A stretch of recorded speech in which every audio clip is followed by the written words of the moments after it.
The Little Green Frog. Chapter 11. Helping Mrs. Camp. After the children had finished helping Maria, they still had time to visit the camps before supper. Jock and Biddy ran down the road to the little white house and knocked at the kitchen door. "Good afternoon, Mrs. Camp," Jock said in his most polite voice when she came to the door. "We came to see if there are any jobs we could do for you. We're earning money for a hospital in China," Biddy added. "Well, what a surprise! Come into the kitchen. You can help me right now." When the children came inside, they saw a large pile of dirty dishes at the sink. "Is that the job you have for us?" Jock asked. Mrs. Camp nodded. Jock didn't look very happy, but he and Biddy began working. The pile of dirty dishes grew smaller and smaller, and the pile of clean dishes grew larger and larger. "That's a fine job," said Mrs. Camp. "Would you children like to stay and have supper with Mr. Camp and me?"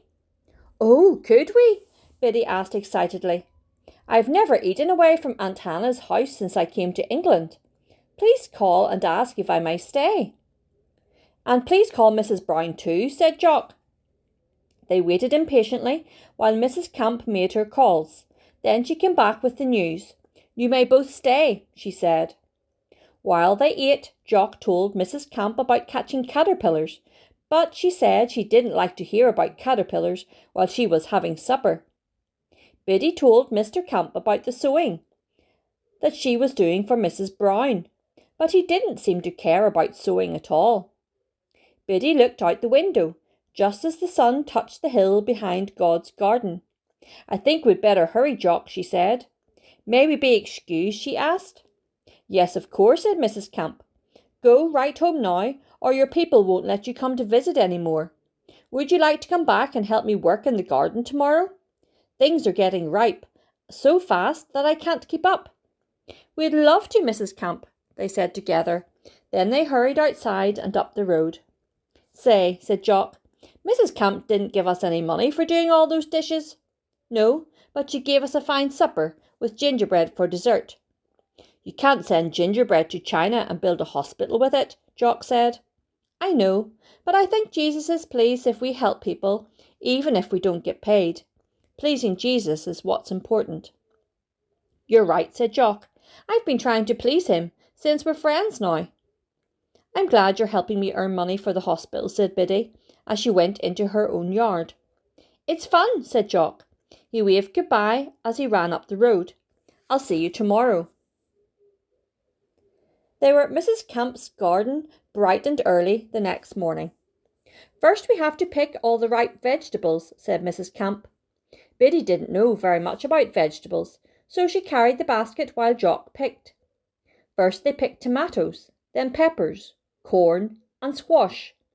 Then they pulled carrots, turnips and potatoes out of the ground. Then they picked beans and peas.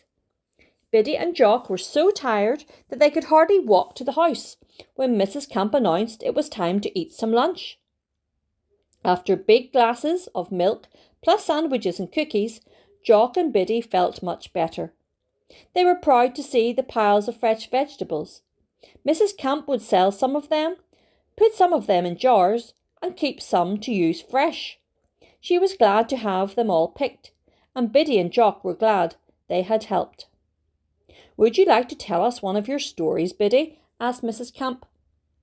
"Tell us one about China," said Jock. "Tell us the one about the little green frog again."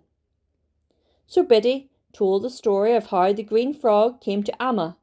"Oh," said Mrs. Camp, "I almost forgot to pay you for your work. Hearing about China made me think about the hospital, and that made me think about the money." She got up from the table and went to her kitchen cupboard and took down a little metal box.